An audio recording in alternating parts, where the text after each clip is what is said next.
दो हिरणों की दोस्ती। एक जंगल में दो हिरण के बच्चे रहते थे। वे कहीं भी मिलके जाते थे, मिलके ही खाना लाते थे, मिलके ही बांट के खाते थे। उनकी भूख मिटाने के बाद पूरे जंगल में खुशी से उछल कूद करते थे। एक बार ऐसे ही मजे में खेल रहे हिरण के बच्चे के पास एक कौवा आया। भाग जाओ, भागो, शिकारी इधर आ रहा है, तुरंत भाग जाओ। कौवे की बात सुनते ही दोनों हिरणों ने एक क्षण की भी देरी न करते हुए उधर से तेजी से भाग निकले और बहुत दूर जाने के बाद वे रास्ता गुम गए समझकर भाग भाग के बहुत थकने के कारण बहुत जोर की प्यास लगी। पानी के लिए ढूंढने लगे, लेकिन पानी कहीं नहीं दिखा। पानी के लिए ढूंढते ढूंढते और थोड़ा दूर गए। एक जगह पर मिट्टी के पात्र में थोड़े पानी दिखे। पहले से ही वे दोनों हिरने बहुत प्यासे थे, अब ज्यादा पानी पीने से ही उनकी प्यास बुझेगी।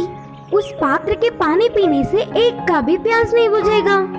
तब पहली हिरन के बच्चे ने कहा, ये पानी तुम पी लो, मुझे उतनी ज्यादा प्यास नहीं लगी। तुम पी लो, मैं तो कुछ भी सह लूंगा, लेकिन तुम प्यास सह नहीं सकते, कहा दूसरे हिरन के बच्चे ने। ऐसे दोनों तुम पियो नहीं तुम पियो करके बहस करने लगे। अब फायदा नहीं करके दोनों एक ही बार पानी पीने का निर्णय किया। दोनों ने एक ही बार पानी पीना शुरू किया, लेकिन पात्र में पानी कम हुआ ही नहीं। ये सब कुछ पेड़ से एक बंदर देख रहा था। उन हिरणों के पास पहुंचकर कहा, तुम दोनों पानी क्यों नहीं पी रहे? बोल के उसने पूछा, अगर मैं पीऊंगा तो मेरे दोस्त को काफी नहीं होंगे, मैं मेरे मित्र के लिए ही नहीं पी रहा। उनके जवाब सुनकर बंदर चौंक गया। तुम लोग एक दूसरे के लिए क्या कर रहे हो? दोस्त हो तो तुम्हारे जैसे, बोल के उनकी बहुत तारीफ की। फिर वो जानने वाला एक छोटा सा पुल के पास ले गया। उधर अच्छे से पानी पीकर वे दोनों हिरने अपने प्यास बुझा लिए। इस कहानी की सीख है कि दोस्ती कोई आशा नहीं रखता, बल्कि देना सिखाता है। पहाड़ी बंदर। एक गांव के पास एक बहुत बड़ा पहाड़ था।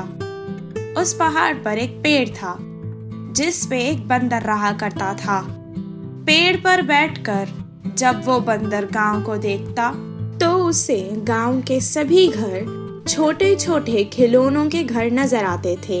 वो उन्हें देखकर बहुत खुश होता था, लेकिन बेचारे को ये नहीं पता था कि वो एक बहुत बड़े पहाड़ पर रहता है और वो घर जो उसे इतने छोटे लगते हैं असल में बहुत बड़े हैं। वो सोचता था कि इतने छोटे घरों में रहने वाले इंसान भी कितने छोटे होंगे। जब वो गांव के पेड़ पे घोंसले और जमीन पर चल रहे चूहों को देखता, तो वो सोचता कि वो ही सबसे बड़ा है। वो सोचता कि जब वो गांव जाएगा तो वहाँ के छोटे छोटे इंसान और जानवर उसे देखकर डर जाएंगे। वो सोचने लगा कि क्यों ना वो गांव जाए और उनके डरे हुए चेहरे देखकर मजे ले। हर रोज उस पेड़ पर उसका कौवा दोस्त आया करता था। उसके साथ वो बहुत बातें करता था। ओहो कौवे दोस्त, मैं सोच रहा था कि मैं इतना बड़ा हूँ, क्यों ना मैं गांव जाकर छोटे छोटे इंसानों को और जानवरों को देखूं। तुम भी चलो ना मेरे साथ। क्या कह रहे हो तुम? इन इंसानों से बड़े हो? इतना कहकर वो कौवा जोर जोर से हंसने लगा। तुम्हें क्या लगता है, अगर तुम गांव जाओगे तो क्या होगा? मेरा इतना बड़ा शरीर देखकर वो सब डर जाएंगे और क्या पता कुछ तो बेहोश भी हो जाएंगे। आहा, ऐसा कुछ भी नहीं होगा। वैसे मैं तो यहाँ वहाँ उड़ता ही रहता हूँ। मैं ये गांव बहुत बार जा चुका हूँ। अगर तुम ही जाना है तो तुम जाओ। पहली बार जा रहे हो, थोड़ा संभाल कर जाना। इतना कहकर कौवा उड़ गया। बंदर सोचने लगा कि शायद कौवा उससे जल रहा है। वो जब पहाड़ से नीचे उतरा तो उसने देखा कि वो छोटे घर असल में बहुत बड़े थे और वो छोटे इंसान सब बहुत बड़े थे। वो आश्चर्यचकित रह गया। किसी ने भी उस पर ध्यान नहीं दिया। सब अपने अपने कामों में व्यस्त थे। वो सारा गांव फिरने लगा। और सोचने लगा कि कोई तो उसे देखकर डरेगा। पहाड़ से नीचे आकर बहुत देर हो चुकी थी। वो खाना ढूंढता हुआ यहाँ वहाँ घूम रहा था। तभी अचानक गांव के कुत्तों की नजर उस पर पड़ी। कुत्ते उस पर भौंकने लगे और वो सारा गांव अपनी जान बचाते हुए फिरने लगा। वो घरों के ऊपर कूद कूद कर अपनी जान बचा चुका था। उसे कौवे की बातें याद आने लगी। अपने आप को बहुत विशाल समझने वाला बंदर उन सब के सामने बहुत छोटा महसूस कर रहा था। उसका सारा घमंड टूट गया। वो वापस बचकर पहाड़ पर चढ़ रहा। बहुत मुश्किलों के बाद वो वापस पेड़ पर चढ़ गया। इस कहानी से हमें ये शिक्षा मिलती है कि भ्रम और हकीकत में बहुत फर्क होता है। निस्वार्थ भाव वाले चिकित्सक हिरन। एक जंगल में एक हिरन रहती थी। वह बहुत ही अच्छी थी। हिरन चिकित्सा करना सीखकर उस जंगल के सारे जानवरों का उपचार करती थी। उसके पास तरह तरह के पशु पक्षियाँ आकर उनके अस्वस्थ सेहत का वर्णन करके दवा लेके चले जाते। वैसे भी हिरन के दयालु होने के कारण से वह जानवर साधारण है या क्रूर, बिना किसी फर्क के सबकी चिकित्सा करती थी। उस हिरन का हाथी बहुत अच्छा दोस्त था। खाली समय में वे दोनों मजे से गपशप करते हुए पूरे जंगल में घूमते थे। वह हाथी कभी कभी कहता था कि दोस्त, क्रूर जानवरों का चिकित्सा करना खतरा होगा, इसीलिए उनसे पहले से ही दूर रहोगे तो अच्छा होगा। बोलते हुए हिरन को चेतावनी देता था। फिर भी दयालु हिरन हाथी के बातों को अनसुना करती थी। एक दिन जंगल के चालाक लोमड़ी को खतरे से बहुत ज्यादा चोट लगी। यह पता चलते ही हिरन हाथी के बातों को ना सुनते हुए हिरन लोमड़ी के पास जाकर चिकित्सा करने लगी। लोमड़ी के सारे घाव भरकर वह अच्छे से घूमने तक हिरन ने उसका उपचार किया। ऐसे रोज रोज उसकी चिकित्सा करने पर लोमड़ी हिरन से दोस्ती करने लगी और उसके लिए जरूरतमंद फल और चीजें लाकर देती।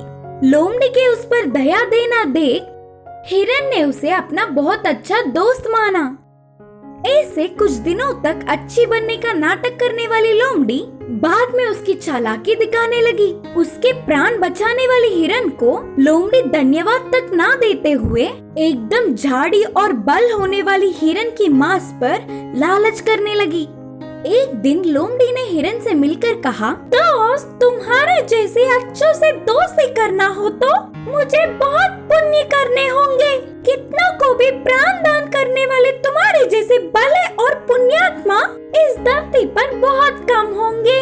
मेरा प्यारा दोस्त भाग 4-5 दिन से अस्वस्थ है। रोज रोज उसकी हालत और बिगड़ती जा रही है। उसे देख मुझे बहुत पीड़ा हो रही है। मेरा दोस्त नाम के लिए तो क्रूर जानवर है। क्रूर जानवर होने पर भी वह बहुत शांत स्वभाव का है। उसको भी प्राण दान करके इस पुण्य का काम करो ना। तब हिरन के दया करके मानने पर तुरंत लोमड़ी हिरन को बाघ के पास ले गई। देखने पर तो बाघ पूरा स्वस्थ था, लेकिन हिरन को देख बीमारी का नाटक करने लगा। हिरन को शक आया। उसकी चिकित्सा की सेवा में अपने प्राणों का भी बिना कुछ सोचे बाघ के नजदीक जा रही थी। उसके नजदीक आने से पहले ही अचानक बाघ ने हिरन पर हमला करने की कोशिश की। उससे पहले ही जंगल में रहने वाले सारे पशु पक्षियाँ एक साथ आकर बाघ पर हमला करने से वह मर गया। तब तुरंत उधर से भागने की कोशिश करने वाली लोमड़ी को भी मार दिया। अचानक घटी हुई इस घटना से हिरन बहुत चौंक गई। बाघ बीमार है करके उसकी चिकित्सा के लिए तुम्हें ले जाने वाली लोमड़ी की बात मैंने पीछे से सुन लिया था। लोमड़ी पहले से ही चालाक और लालची है, इसीलिए मुझे कुछ तो गलत लग रहा था, तो मुझे शक आया और तुरंत जाकर सबको बताने पर सब आ गए। हाथी ने कहा। उसकी निस्वार्थ भाव वाली चिकित्सक सेवा से सारे पशु पक्षियों का प्यार हिरन ने कमाया। उसकी भलाई ने ही उसकी रक्षा की। इस कहानी की शिक्षा है कि बुरों की सेवा करना हमारे लिए मुसीबत बनेगा।